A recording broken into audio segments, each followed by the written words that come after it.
olsun diyor. Hepinize Allah'a ısmarladık. Allah'a ısmarladık.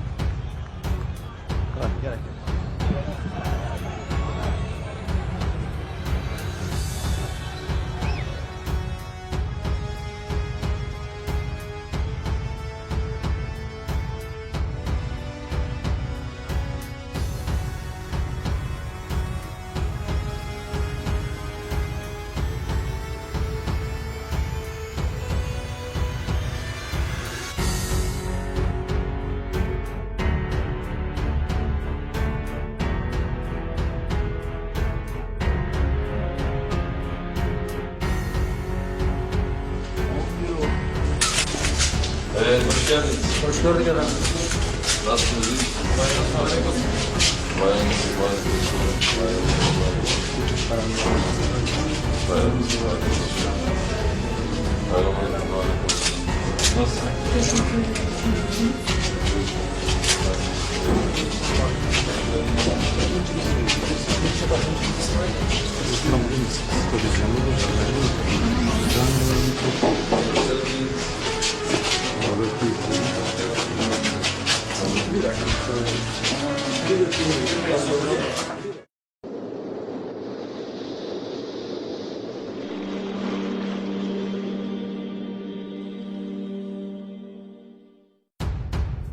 Assalamualaikum warahmatullahi wabarakatuh, sahabat Aswaja.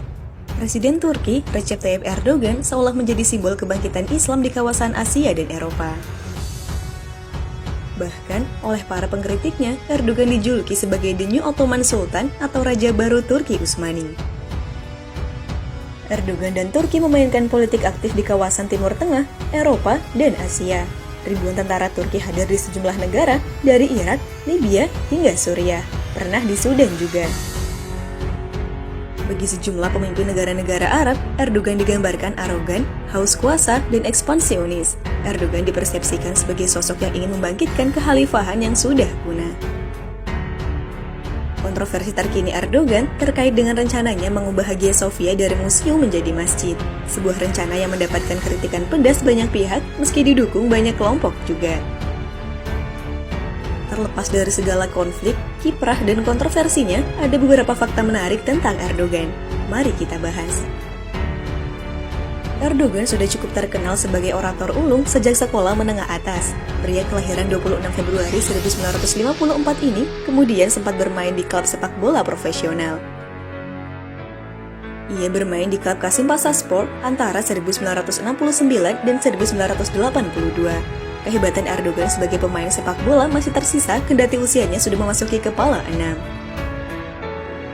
Pada Juli 2014, Erdogan melesatkan 3 gol dalam sebuah pertandingan eksibisi peresmian stadion di Istanbul. Erdogan bermain sepak bola lokal sejak usia 16 tahun sebelum ke Liga Amatir. Ia dikabarkan sempat ini direkrut oleh klub ternama Turki, Fenerbahce. Namun ayahnya menolak. Erdogan lantas masuk ke Universitas Marmara, ia pun aktif di Partai Islam pimpinan Erbakan. Pada 1994, Erdogan terpilih menjadi wali kota Istanbul. Kemenangan di Istanbul membuat kaget kelompok sekuler. Erdogan pernah merasakan bagaimana pahitnya jeruji penjara. Pada 1998, ia divonis 10 bulan setelah membacakan puisi kontroversial. Puisi itu membandingkan masjid dengan barak, menara dengan bayonet, serta keimanan dengan tentara. Vonis itu membuat ia mundur dari jabatannya sebagai wali kota. Hurriye Daily melaporkan, rombongan 2.000 kendaraan mengantarkannya ke penjara Hakan Aslaneli, Istanbul. Banyaknya jumlah rombongan membuat jalan Fatih ditutup. Jalan masuk penjara, Erdogan berkumpul dengan anggota partai politiknya. Di penjara, ia dipisah dengan tahanan lainnya. Setelah menjalani hukuman, Erdogan dibebaskan pada 1999. Ia lantas memasuki dunia politik. Ketika Partai Islam Erbakan dilarang pada 2001, ia kemudian berkontribusi dalam membentuk Partai Keadilan dan Pembangunan atau AKP. Partainya memenangkan pemilihan pada 2002. Namun, Erdogan dilarang untuk masuk ke parlemen karena pernah dipenjara. Sampai pada akhirnya, AKP berhasil mengamandemen konstitusi dan ia pun bisa terlibat dalam parlemen. Keberhasilannya dalam membangun Istanbul mendapat pujian dari banyak kalangan. Salah satu sekularis bahkan mengatakan Erdogan telah berhasil membuat Istanbul menjadi lebih hijau. Pengalaman di pemerintahan lokal membuat Erdogan beranjak ke nasional. Partai yang didirikannya, AKP, berhasil memenangi pemilu pada 2002. Kendati sempat dilarang masuk parlemen karena sempat dipenjara, Erdogan tetap tak putus asa. Amandemen konstitusi pada 2002 membuatnya bisa masuk ke pemerintahan. Pada 9 Maret 2003, ia berhasil memenangkan pemilihan dan beberapa hari kemudian, Presiden Ahmet Necdet Sezer memintanya untuk membentuk pemerintahan. Sebagai Perdana Menteri, Erdogan melakukan perjalanan ke berbagai negara, termasuk Amerika Serikat dan Eropa. Ia seolah menampik tanggapan sebagai sosok anti-Barat. Erdogan juga berulang kali menyatakan keinginan Turki untuk bergabung dengan Uni Eropa. Kendati begitu, Erdogan sangat perhatian dengan sejumlah isu-isu Islam. Pada 2007, ia bersih tegang dengan kelompok sekuleris setelah keinginan AKP untuk mengajukan presiden dengan latar belakang Islam kental ditolak parlemen.